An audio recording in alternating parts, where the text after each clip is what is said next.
Previously on Lame Duck Watch, we examined the practice of burrowing when a lame duck president installs political appointees into civil service jobs where they stay after the administration has gone home.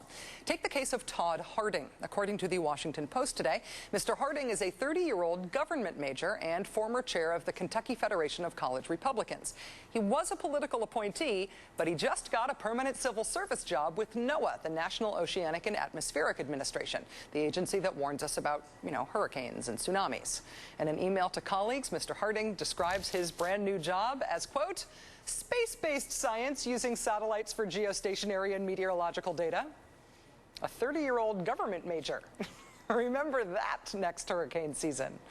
Meanwhile, back at the White House, the Bush administration has decided to open up vast swaths of wilderness in eastern Utah for oil and gas extraction, right next to the pristine natural beauty of places like Arches National Park.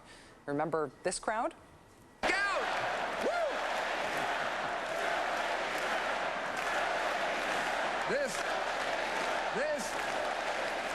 That crowd, lost on November 4th. But on November 4th, on that exact day, on Election Day, the Bureau of Land Management proposed leasing almost 360,000 acres of land to oil and gas speculators, bypassing the National Park Service to do it. And the thing about defiling nature to drill is that once it's done, it's done. You don't get pristine back. Joining me now is Robert Redford, Academy Award-winning director, longtime actor, producer, and environmentalist who has been blogging about this last-minute lease plan at Huffington Post. Mr. Redford, it's a real pleasure to have you on the show. Thank you. Thank you. Thank you. Nice to be on.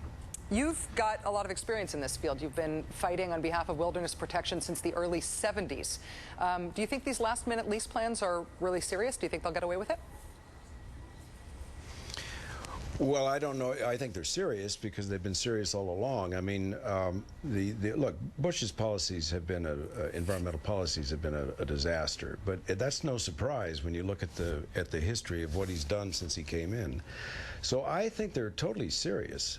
Whether it's going to work or not, I think is going to depend on whether the public wakes up to what's really going on that's going to affect their own personal interests. So here you have, if you look at the Bush administration's cynicism, and it's also been devious, because whenever they couldn't get a bill passed legitimately, they would go behind our backs. And when you stop and think about 30 years of hard work to get certain protections passed into law, like clean water, clean air, the Environmental Policy Act, those were acts to protect the American public and the land that we claim we cherish. Well, he's tried in his 8 years to undo just about every one of those laws. And we stop and think it all began with Cheney doing a behind-the-closed-doors energy policy design with energy companies. You could pretty well see where it was all going to go. So it's pretty cynical, and it's in my opinion, it's criminal in the sense that what are we going to have to give to our children and their children and theirs if we tear up everything for short-term gains that are tied to non-renewable energy sources? I mean, just do the math. You've got non-renewable energy sources, which is oil and gas and coal. You have renewable energy sources, which are now totally viable, safer, cleaner, better economically.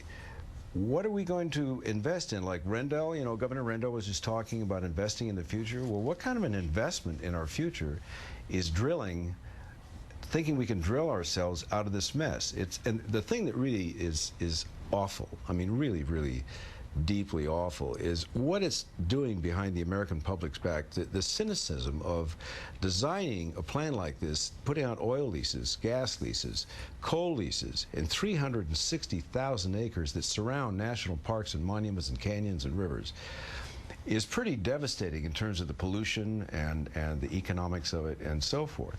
The fact that they would do that on Election Day when everybody was distracted by the election and set a date for December the 19th, and the sister agency, this came through the BLM, okay? So the sister agency, which is the National Park Service, wasn't even told about it. They went behind their backs so they could jam it through. So obviously there's a plan as Bush goes out, and as he goes out the door, he'd like to give us one good kick in the tail on his way out.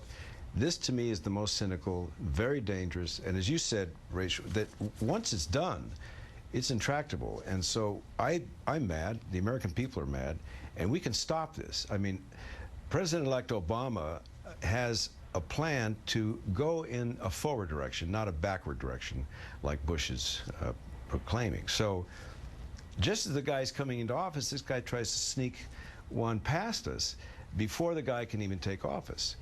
Pretty cynical, and I hope it's stopped. It should be stopped. I know there's a 30-day public protest period which ends the first week in December, which is coming up very shortly. Do you think that public protest, that form of public official protest, would help stop this lease sale? Well, look, I'm just one voice in the wilderness. I mean, excuse the pun, but I mean, I'm just one voice out there. But I'm glad to go on this show simply to say, if we pull together, if the American people get up now and contact their local officials and say, we don't want this. This is our land. It's not his land. It's our land. It's our heritage. And you're going to trash it for some short-term game that's going to destroy some of the most beautiful places on the face of the earth. I think the American people will stop it and can stop it. But they're going to have to act fast because these guys are trying to pull an end around. Actor, director, and environmentalist Robert Redford, thank you so much for coming on the show today. I really appreciate having you here. You're welcome.